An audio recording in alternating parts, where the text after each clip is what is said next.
You are listening to Gone But Never Forgotten. Our topics can include, but are not limited to, murder, sexual assault, graphic and gruesome details, and more. These topics are adult in nature and are not meant for everyone. Listener discretion is advised. Bruce McArthur is a name that you likely know if you know a lot about true crime in Canada. Bruce is known as the oldest known serial killer in Canadian history. This week, in part 1, we will take a look at the early years of Bruce McArthur and the things that happened along the way to the crimes that he is more well known for. The interesting thing that you will discover is that the years that led up to Bruce becoming a serial killer are actually quite a bit different than the backstories that you hear from others who wind up committing similar crimes. Bruce McArthur would end up being much older than most people are before something inside of him changed. Hello, and welcome to Gone But Never Forgotten, Part 1 on serial killer Bruce McArthur.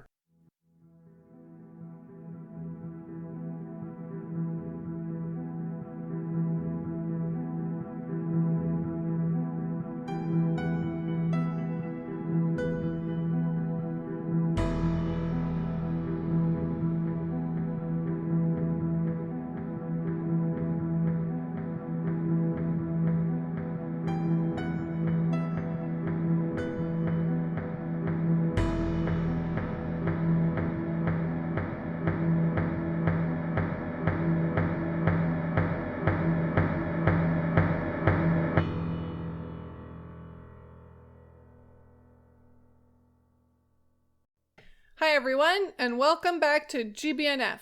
This week, we're going to be covering a case that is seemingly closed, and the suspect has been charged and found guilty.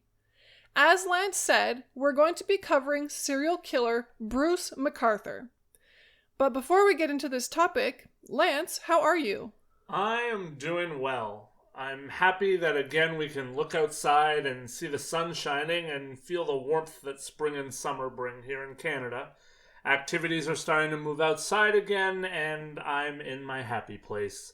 How are you doing, Julie? I'm doing well as well, and I could not agree more. The sun is awesome, and we're doing so much outside. It's amazing. But we also want to know what all of you are doing. We can't tell you enough. If you are following us on social media, reach out and have some conversation with us. Let us know what you like or don't like. Let us know what cases and episodes you have enjoyed, and let us know what cases you would perhaps like for us to cover. And if you don't follow us on social media, well, get your butts onto our pages and give us a follow or a like. We want to get to know you. And maybe you want to get to know us. Well, you. I'm certainly not all that exciting of a follow. You're much prettier and more popular than I am, but I'm also okay with that.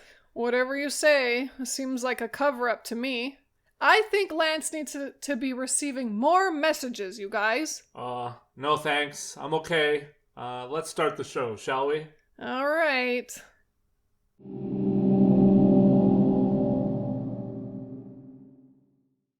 Thomas Donald Bruce McArthur was born on the 8th of October 1951 in Lindsay, Ontario, which is approximately 130 kilometers northeast of Toronto.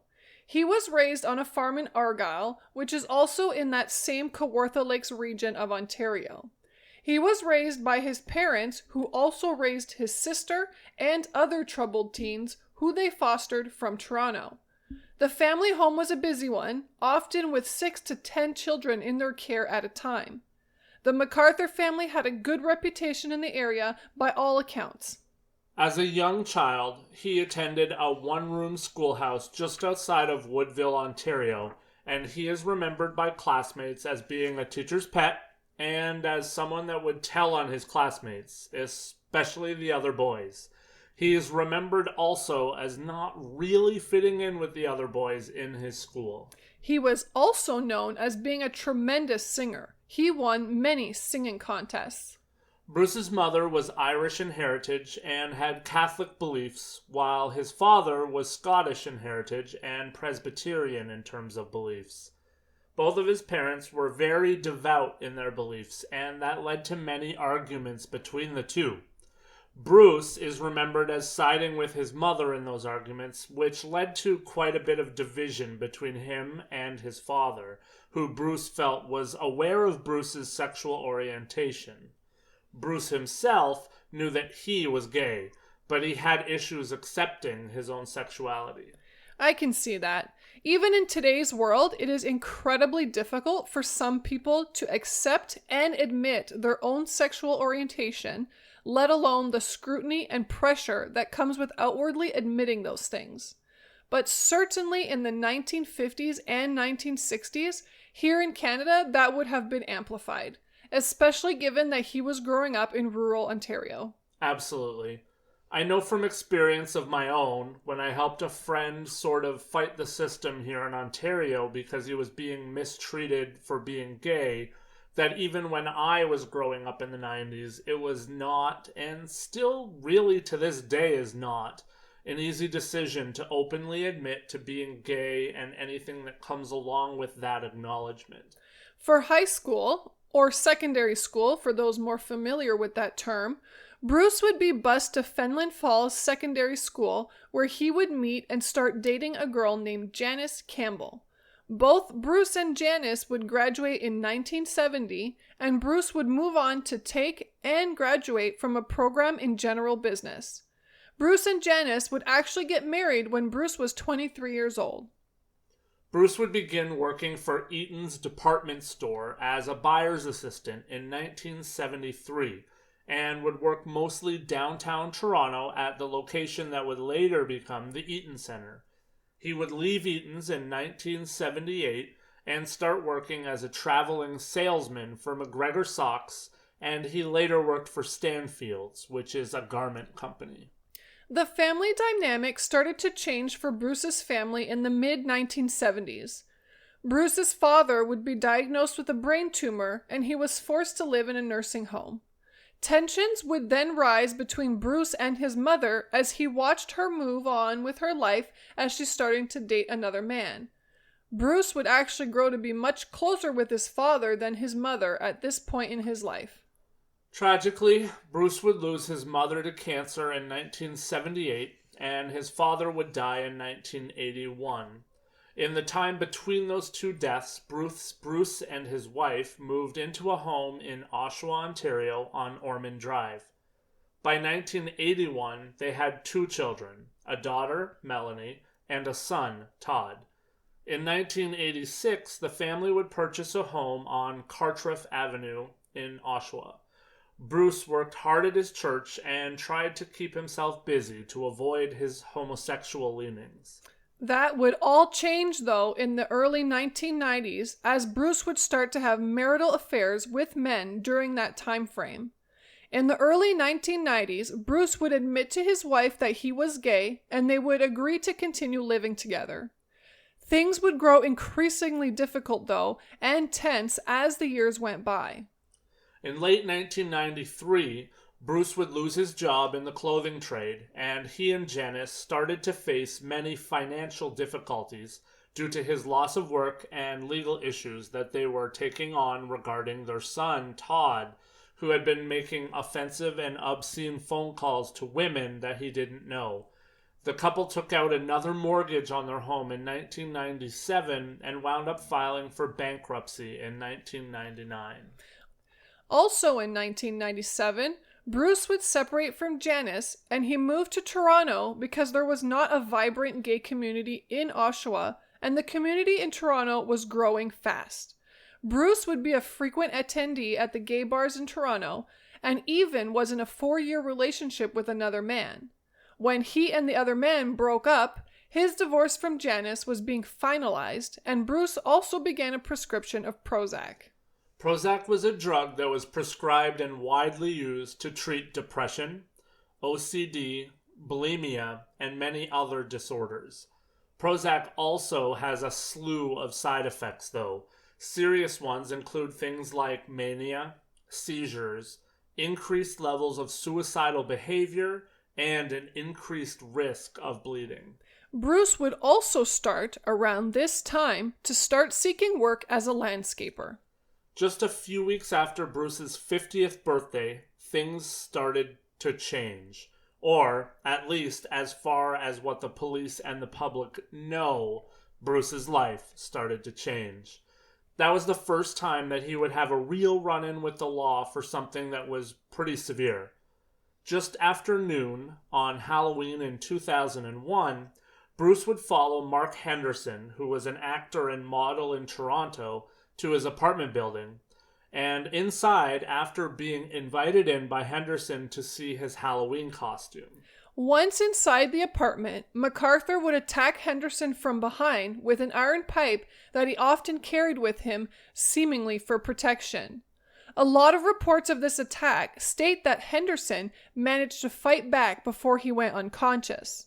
However, that was not the case. This is something that is erroneously reported. In an April 14th, 2021 article with CTV News, Mark Henderson did an interview with journalist Scott Lightfoot.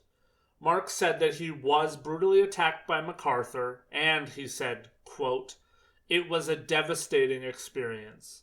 I fought for my life, and in the various reports it says that I went unconscious. I can tell you that I never once went unconscious. I was conscious the whole time. It wasn't until the ambulance got there that I began to panic." Unquote. Bruce would essentially go straight to police headquarters and report to police that he was the one that attacked Mark. Thus, the police did not need to investigate, and he had charges filed against him while Mark was still in emergency at the hospital. That meant that the police didn't even need to interview Mark Henderson, which is crazy to me. Yeah, it really didn't make a lot of sense to me either that there was no interview. But I guess it makes sense in terms of Bruce covering his own ass here. The police were aware of the abuse, and they were made aware with his connection that Bruce was the attacker. That would mean that there wasn't much for them to waste resources on investigating, I guess. Bruce would plead guilty to charges of assault with a weapon and assault causing bodily harm. What is crazy, though, is that in that same interview in 2021, Mark said that he has to this very day not had a single conversation with a Toronto police officer about the attack from Bruce McArthur. Wow. So after everything that transpired after this, the police didn't even see fit to have a conversation with Mark about this assault? Not one. Now, as we will see, there may have been some reasons for that. Back to confession. Bruce said to police that he did not remember the attack, nor did he remember why he attacked. On April 11th, 2003, he received a conditional sentence of 729 days, which is 2 years less a day. Another charge of carrying a concealed weapon would actually be dropped as a part of his plea. Prosecutors wanted Bruce to serve jail time, but instead opted for the conditional sentence because psychiatric and other testing was done, and it seemed that Bruce was actually a very low risk to reoffend. Instead, Bruce managed to avoid the inside of a jail cell. He spent 1 year under house arrest, and then he had an imposed curfew for 6 months and 3 more years of probation for the attack on Mark Henderson. Part of the court-imposed restrictions for Bruce prevented him from being within the Church and Wellesley area of Toronto, which was the gay village, except for work or doctor's appointments. He could not spend any time with male prostitutes, and he also was not allowed to be within 10 meters of Mark's home or Mark's workplace. Bruce would also be prohibited from a firearm for 10 years, and he was not to buy, have in his possession, or consume any drugs whatsoever without a proper prescription. He, of course, also had to submit his DNA to a database and needed to see a psychologist and also take anger management courses. Unfortunately, as we have come across before, these type of restrictions are pretty much never enforceable once the actual house arrest is over. These conditions will generally only come into play if a suspect finds themselves running afoul of the law again, and then those conditions can serve as a means to arrest someone as quickly as possible. But unfortunately, there are not people dispatched to, follow someone's every move, purchase, or indiscretion.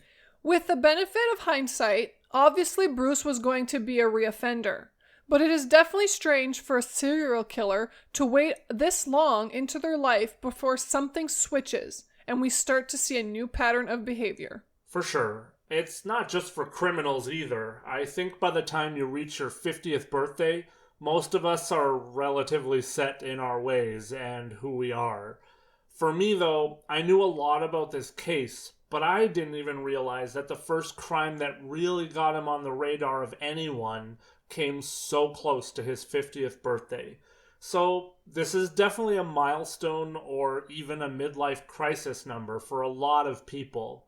It's almost like he decided that he was not happy with his life at that point, and instead he wanted to change who he was and what he was doing in his life. I'll get more into this later, I'm sure, but I actually think that this is part of what happened here. Bruce seemed to have a lot of shame when it came to his sexuality, which could have stemmed from his religious upbringing. There were definitely a lot of triggers, so to speak, in his life. That much is for sure. Yeah, something definitely either changed at that 50-year mark, or he let something out of himself that had always been there. As much as it seemed that he was ashamed in large part by his sexuality, as he was proceeding with this case through court for the assault charges, he really started to embrace that part of himself. He joined up on a plethora of gay dating websites, including Silver Daddies, Man Jam, Grindr, Bear 411, and many more. Bruce would eventually also join Facebook in 2011, and he would show off the lifestyle that he was living with a lot of posts embracing the parties, nightlife, vacations, and money being spent on his dates and his social life. Many of his photos would include men of Middle Eastern descent, which will become more relevant here as we look into the larger Bruce McArthur story. By 2011, Bruce had also become a regular on the nightlife scene in the gay community, and he was recognized and seen often at the bars and restaurants in the area. He had also moved in 2008 to Leaside Towers near Thorncliffe Park, where he was living on the 19th floor apartment. This was about 5 kilometers northeast from Church and Wellesley. Around this time, though, there would be almost 2 different Bruces that would start to emerge. He was seen and known in the community as being into BDSM, and he was often looking for submissive men. He developed a reputation for enjoying rough sex as well. He was a frequent in the gay community at this point, after his conditions were met from the previous charges, and most people were aware of who Bruce was and that he had previously been banned from the Church and Wellesley community as a part of those conditions. He was also braggadocious at times in regards to his behavior as well. He told many people disturbing stories of his escapades. One such story included Bruce being told to leave a coffee shop in the village, and Bruce exploded into an absolute rage and knocked all of the glasses off the counter in his anger as he left the establishment. He is like, I think we have all known someone or been in that situation before where it's just like all of a sudden just something small will happen and just like that. Yep. Like, it doesn't take much to set them off. Yeah, like, I mean, I worked in a bar for a while, and like I saw people come into the bar and just start throwing glasses out of nowhere. So I mean, I've seen it before. It's not, but I think that we can all associate with that incident, and it's like, yeah, like that's, it's obviously not the normal reaction to things. Yeah, well, I think when you have a lot of like anger, rage inside of you, anything kind of from the outside that you can use as a reason to let that out is just what happens, Yep.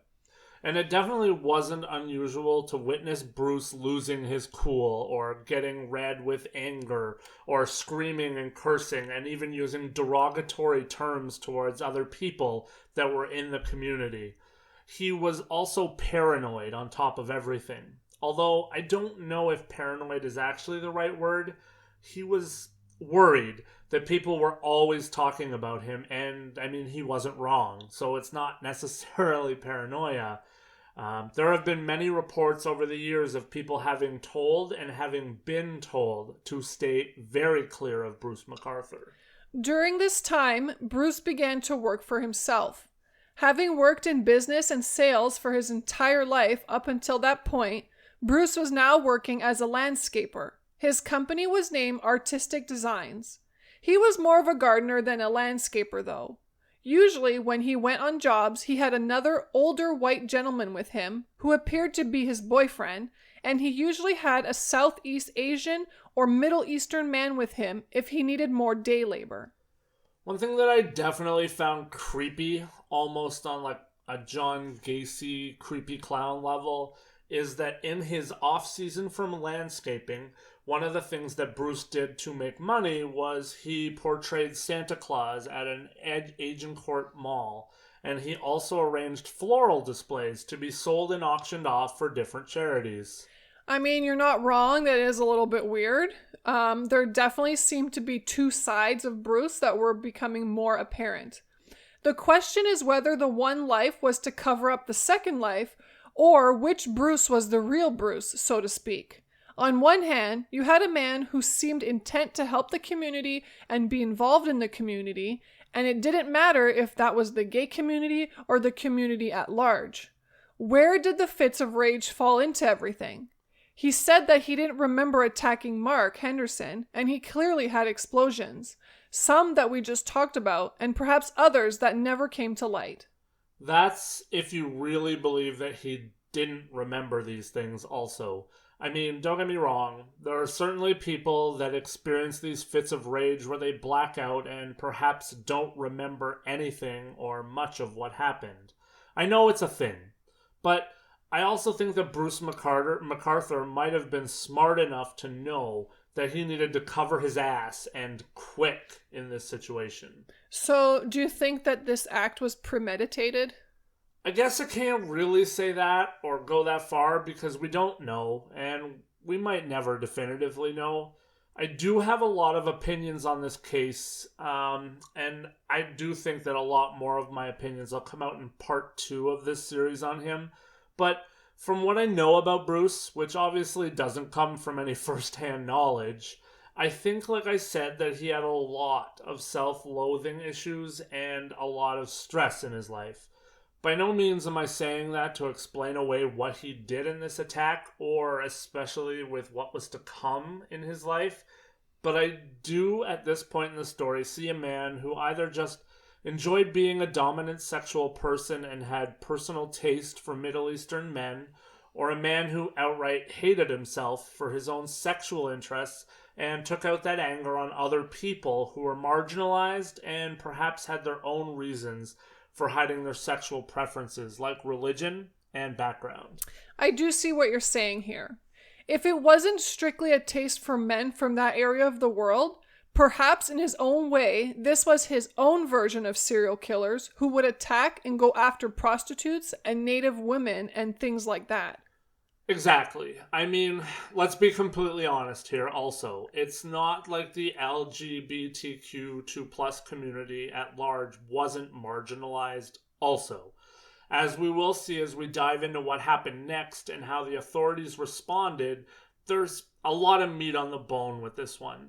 But I'm truly finding myself wondering if he simply was so angry with himself, I guess, that he was bisexual or gay, that he became a dominant as a means to somehow find a way to let that anger out. And that anger would be seen as romantic to the submissive men that he came into contact with, right? Perhaps they wouldn't even know what was bubbling beneath the surface with Bruce. He seemed relatively good at this point, at least, at separating certain areas of his life. Unfortunately, though, as we will discuss in the next episode, Bruce McArthur was not finished with his assault that he committed on Mark Henderson. That was not the end of his story. In 2010, in line with the retention policy of the Toronto Police Services, almost all transcripts, documents, and information on the assault charges would be destroyed.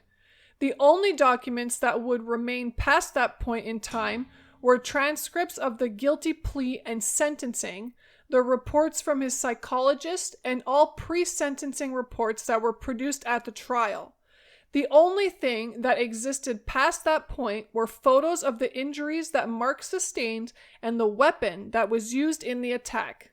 And in 2014, Bruce McArthur was granted a record suspension, which means that the entire assault was removed from his record and would no longer even appear in criminal background checks on Bruce that were conducted for work or as a part of investigations.